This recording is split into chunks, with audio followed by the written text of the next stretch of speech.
Hello student, MS classes में आप सबका स्वागत है। आज हम लोग कक्षा 10 एनसीईआरटी गणित की वास्तविक संख्या का जो लेसन पढ़ रहे हैं, इसमें हम लोग देखेंगे पहले गुणनखंड निकालना कि कैसे गुणनखंड जो है निकाला जाता है। तो किसी भी संख्या का जो है गुणनखंड निकालना क्वेश्चन में दिया रहता है बहुत सारी जगहों पर कि जो है इसका अभाज्य गुणनखंड निकालिए।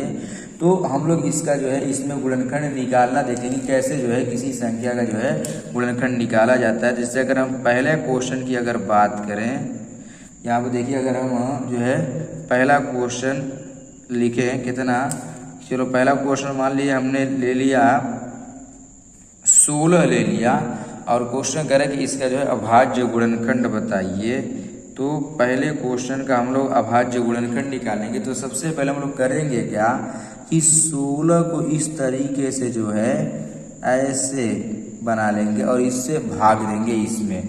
अब देखिए गुणनखंड निकालने का क्या तरीका होता है कि सबसे पहले हम लोग जो है 2 से काटना चाहिए, फिर उसके बाद हमको 3 से, फिर उसके बाद 5 से, फिर 7 से, फिर 11 से, फिर 13 से, 17, 19, 23, इस तरीके से हमारी संख्या आती रहेगी।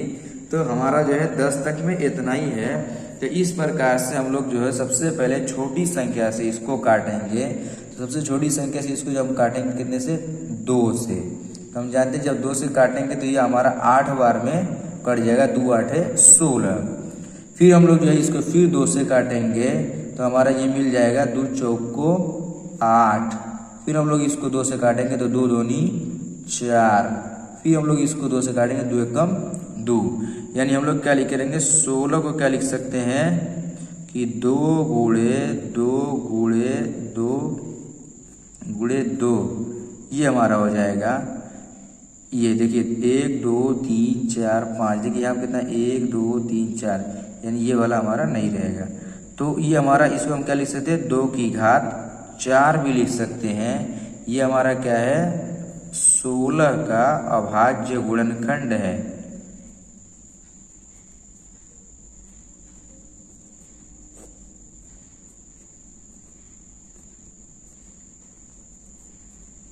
ये क्या हमारा 16 का अभाज्य गुणनखंड है। इसी तरीके से एक मैं आप लोग को क्वेश्चन देता हूँ, वीडियो को पॉज करके जो है आप लोग इसको पहले लगाइए। ये हमारा जो दूसरा क्वेश्चन है, ये देखिए ये हमारा है 15 का लगाना है। तो देखिए हम लोग क्या करेंगे, सबसे पहले 15 को इस तरीके से भाग देंगे। तो कितने से जाएगा, 2 से तो जाएगा नहीं 15, तो कितने से जाएगा, ये 3 से जाएगा, 3 5 15। अब ये कितने से जाएगा, 5 से केवल जाएगा तो 5 एकम 5 हो जाएगा। यानी हम लोग 15 को क्या लिख सकते हैं, 3 गुणे 5। यही हमारा इसका गुणनखंड होगा, क्योंकि हम लोग जो है अब इसमें कोई ऐसी संख्या मिली ही नहीं है जिसको हम लोग उसको घात में लिख सकते हैं। जैसे 3 2 बार नहीं आया, 5 भी 2 बार नहीं आया है, यानी यही हमारा 15 का अभाज्य गुणनखंड हो गया है। ये इसी तरीके से 15 का अभाज्य गुणनखंड हो जाएगा। तो अब देखिए तीसरा क्वेश्चन देखिएगा आप लोग, तीसरा वाला क्वेश्चन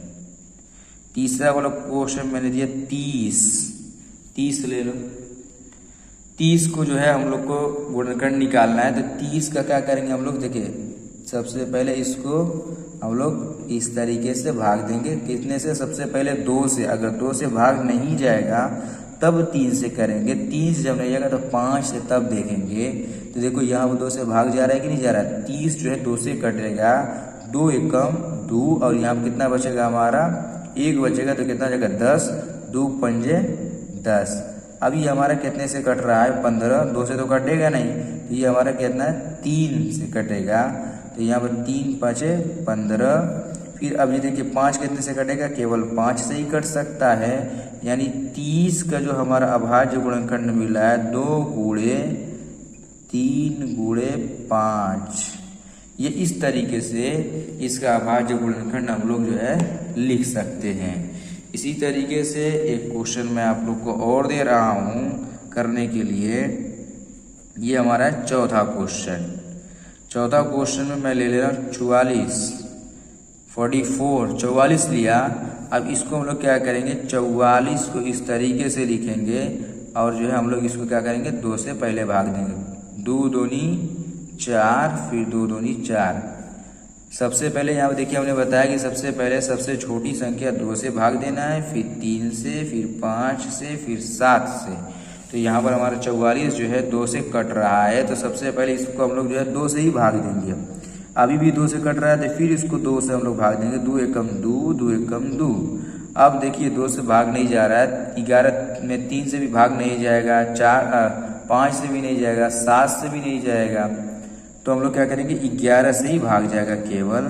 तो अब ये 11 कम 11 हो जाएगा, यानी 44 का जो हमारा गुणनखंड मिला वो क्या मिला, 2 गुणे 11। इसको हम लोग क्या लिख सकते हैं, 2 की घात 2 गुणे 11। ये हमारा 44 का अभाज्य गुणनखंड मिल गया। एक क्वेश्चन जो है मैं और दे रहा हूँ, ये 5वां क्वेश्चन देखिए। 5वां क्वेश्चन हमारा ये है, ये हम ले लेते हैं 80 ले लेते हैं, 80 चलिए 80 ले लेते हैं। अब ये देखिए 80 को जो है हम लोग भाग देना, सबसे पहले 2 से हमारा होगा, 2 से जाएगा तो कितने बार में, 4 बार में। 2 चौको 8 और ये 0 तो ऐसे ही उतर जाएगा। अभी भी देखिए हमारे कितने से जा रहा है, 2 से जाएगा, 2 दूनी 4 और ये यहाँ पर 0 रह जाएगा। अभी भी कितने से जाएगा, ये 2 से अभी जा रहा है, तो 2 एकम 2 और फिर यहाँ पर हमारा 0 उतर जाएगा। अभी भी ये हमारा 2 से भाग जाएगा, 2 पंजे 10। अब ये कितने से जाएगा, केवल 5 से, कि 5 एकम 5। तो इसको हम लोग क्या लिख सकते हैं, 2 गुणे 2 गुणे कितनी बार, देखिए 1 2 3 4, तो 4 बार हम लोग लिख देंगे और यहाँ पर कितना जाएगा 5। इसको मिलाकर कैसे लिखेंगे, 2 की घात 4 गुणे 5। ये हमारा 80 का जो है अभाज्य गुणनखंड हो गया। इस तरीके से जो है हम लोग अभाज्य गुणनखंड निकालते हैं। एक आप लोगों के लिए ये क्वेश्चन है, 6वां क्वेश्चन। आप लोग इसका जो है अभाज्य गुणनखंड निकालकर कमेंट में आंसर दीजिएगा। ये हमारा जो क्वेश्चन मैं है दे रहा हूँ आप लोगों को, देखिए ये हमारा है 75। इसका जो है आंसर आप लोग जो है कमेंट में दीजिएगा। तो ये इसके बाद हम लोग जो है उदाहरण को देखेंगे और प्रश्नावली को देखेंगे। तो अगर आप लोग को ये समझ में आए तो आप लोग वीडियो को लाइक करें।